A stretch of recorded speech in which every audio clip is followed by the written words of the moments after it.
જેમ America illegal ઇમિગ્રન્ટ્સને પોતાની ધરતી પર આવતા અટકાવવા માટે બિલિયન્સ ઓફ ડોલર્સનો ખર્ચો કરે છે, તે જ રીતે જે ઇલીગલ એલિયન્સ અમેરિકાની અંદર રહે છે તેમને ડિપોર્ટ કરવા પાછળ પણ તેને મોટો ખર્ચો કરવો પડે છે. તેમાં જે એલિયન્સ ગાયબ થઈ ગયા છે તેમને શોધવાનું કામ યુએસની ગવર્મેન્ટ માટે ખૂબ જ માથાકૂટ ભર્યું રહેતું હોય છે, જેથી ટ્રમ્પ એડમિનિસ્ટ્રેશન સેલ્ફ ડિપોર્ટેશનને પ્રોત્સાહન આપી રહ્યું છે, જેના માટે CBP હોમ નામની એપ લોન્ચ કરવામાં આવી હતી અને આ એપ પર રજિસ્ટર કરનારા એલિયનને $1,000 એક્ઝિટ બોનસ સાથે ફ્રી એર ટિકિટ્સ પણ આપવામાં આવે છે.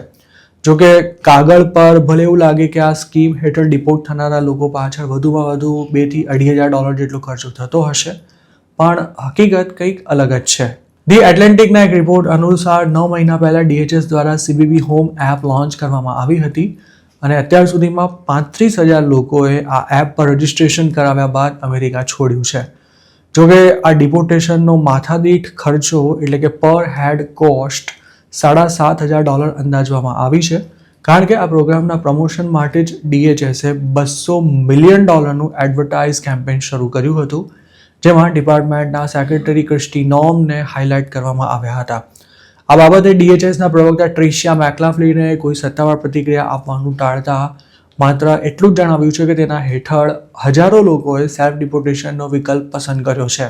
નવાઈની વાત એ છે કે સામે ચાલીને અમેરિકા છોડતા લોકોને તેમના દેશમાં પહોંચાડવાનો માથાદીઠ ખર્ચો $7,500 ની આસપાસ આવે છે, જ્યારે કોઈ ઇમિગ્રન્ટને અરેસ્ટ કર્યા બાદ ડિટેન્શનમાં રાખ્યા પછી ડિપોર્ટ કરવામાં આવે તો તેનો માથાદીઠ ખર્ચો $17,000 જેટલો થઈ જાય છે. આમ તો ટ્રમ્પે માસ ડિપોર્ટેશન માટે બિલિયન્સ ઓફ ડોલર્સનું બજેટ અલોટ કર્યું છે, પણ તેમ છતાંય તેઓ પોતાની સેકન્ડ ટર્મના પહેલા વર્ષનો ટાર્ગેટ અડધો પણ પૂરો કરી શકે તેમ નથી. 2025માં આઈસ દ્વારા અત્યાર સુધી 4 લાખ જેટલા એલિયન્સને ડિપોર્ટ કરવામાં આવ્યા છે, જ્યારે 1 લાખને બોર્ડર પરથી જ પાછા મોકલાયા છે. જેમને બોર્ડર પર એન્ટ્રી નથી અપાઈ તેમને પણ DHS ડિપોર્ટેશનમાં જ ગણે છે, પરંતુ આ બંને આંકડાનો સરવાળો પણ માત્ર 5 લાખ જેટલો થાય છે, જ્યારે ટ્રમ્પ એડમિનિસ્ટ્રેશનનો ટાર્ગેટ 1 વર્ષમાં 1 મિલિયન લોકોને ડિપોર્ટ કરવાનો છે. DHSએ ભલે સેલ્ફ ડિપોર્ટેશનને પ્રમોટ કરતી એડ પાછળ મિલિયન્સ ઓફ ડોલર્સ ફૂંકી માર્યા હોય, પરંતુ હકીકત એ છે કે સામે ચાલીને અમેરિકા છોડનારા દર 50માંથી માંડ એક ઇમિગ્રન્ટે CBP હોમ એપનો યુઝ કર્યો છે. એટલાન્ટિકે પોતાના રિપોર્ટમાં જણાવ્યું છે કે અમેરિકા છોડનારા મોટાભાગના એલિયન્સ $1,000નું એક્ઝિટ બોનસ અને ફ્રી એર ટિકિટ લેવાને બદલે સરકારી નજરમાં આવ્યા વિના ચૂપચાપ અમેરિકા છોડી રહ્યા છે. DHSનો એવો પણ દાવો છે કે 2025માં અત્યાર સુધીમાં 1.6 મિલિયન એલિયન્સે સામે ચાલીને અમેરિકા છોડ્યું છે અને આ આંકડો આઈસ દ્વારા અરેસ્ટ કરાયેલા ઇમિગ્રન્ટ્સ કરતાં 4 ગણો વધારે છે. જોકે તેની સામે માત્ર 35,000એ CBP હોમ એપનો યુઝ કર્યો હોવાનો દાવો થઈ રહ્યો છે, જેમાં અત્યાર સુધીમાં મહિને માંડ 4,000 લોકોએ સેલ્ફ રિમૂવલ લીધું હોવાનું સામે આવ્યું છે.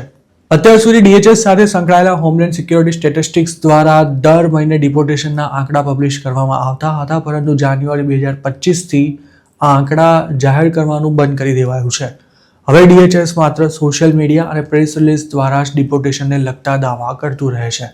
જોકે 1.6 મિલિયન લોકોએ ટ્રમ્પના પ્રેસિડેન્ટ બન્યા બાદ અમેરિકા છોડી દીધું છે, તેવો જે દાવો કરવામાં આવી રહ્યો છે તે અતિશયોક્તિથી ભરપૂર હોવાની પણ આશંકા છે. એક્સપર્ટ્સનું આ મામલે એવું માનવું છે કે આવતા વર્ષે વસ્તી ગણતરીના આંકડા જાહેર થશે ત્યારે દૂધનું દૂધ અને પાણીનું પાણી થઈ જશે.